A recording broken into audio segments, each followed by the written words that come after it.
দেশে বিদেশে মুসলিমদের মাঝে রমজানের পবিত্রতা ছড়িয়ে পড়ছে। এরই মধ্যে খবর এসেছে বাংলাদেশ সফরে এসে রোজা রাখবেন জাতিসংঘের মহাসচিব অ্যান্তোনিও গুতেরেস। কিন্তু প্রশ্ন হলো, মুসলিম না হয়েও কেন রোজা রাখবেন রোমান ক্যাথলিক ধর্মের এই পর্তুগিজ? প্রধান উপদেষ্টা ড মোহাম্মদ ইউনূসের আমন্ত্রণে বাংলাদেশে আসছেন জাতিসংঘের মহাসচিব। তিনি 4 দিন বাংলাদেশে থাকবেন বলে জানা গেছে। আগামী 13 মার্চ ঢাকায় পৌঁছাবেন সবচেয়ে বড় আন্তর্জাতিক সংগঠনের এই শীর্ষ নেতা। জানা গেছে, জাতিসংঘ মহাসচিবের এই সফরের শিরোনাম রমাদান সলিডারিটি ভিজিট। মূলত সফরকালে মুসলিম সম্প্রদায়ের প্রতি সংহতি জানিয়ে রোজা রাখবেন তিনি। পবিত্র রমজান মাসে ঢাকায় আসার কারণেই রোজা পালনের কথা ব্যক্ত করেছেন পর্তুগালের সাবেক এই প্রধানমন্ত্রী।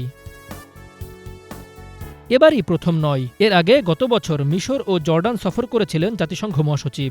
সে সময়ও মুসলিমদের প্রতি শ্রদ্ধা জানিয়ে রোজা রেখেছিলেন তিনি। তাই বাংলাদেশে এসে রোজা থাকলেও অবাক হওয়ার কিছু থাকবে না। এবারের রোজার শুরুতেই বিশ্বজুড়ে মুসলমানদের উষ্ণ শুভেচ্ছা জানিয়েছেন জাতিসংঘের মহাসচিব। এক ভিডিও বার্তায় অ্যান্তোনিও গুতেরেস জানান, বিশ্বজুড়ে মুসলমানরা পবিত্র রমজান মাস পালন শুরু করতে চলেছেন। এই উপলক্ষে তাদের প্রতি আমার উষ্ণ শুভেচ্ছা।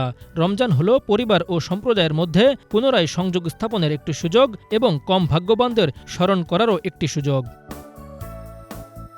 গত 7 ফেব্রুয়ারি নিউ ইয়র্কে জাতিসংঘ মহাসচিবের সঙ্গে এক বৈঠকে রোহিঙ্গা ইস্যু ও অগ্রাধিকারমূলক বিষয়ে অ্যান্তোনিও গুতেরেসের হাতে আমন্ত্রণপত্র তুলে দেন প্রধান উপদেষ্টার হাই রিপ্রেজেন্টেটিভ ড খলিলুর রহমান। সফরের আনুষ্ঠানিকতা ও কর্মসূচির বিস্তারিত পরে প্রকাশ করা হবে বলে জানিয়েছে পররাষ্ট্র মন্ত্রণালয়।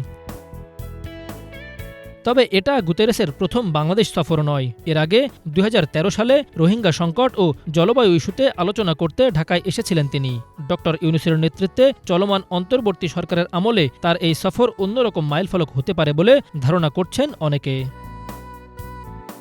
Bangla vision news desk.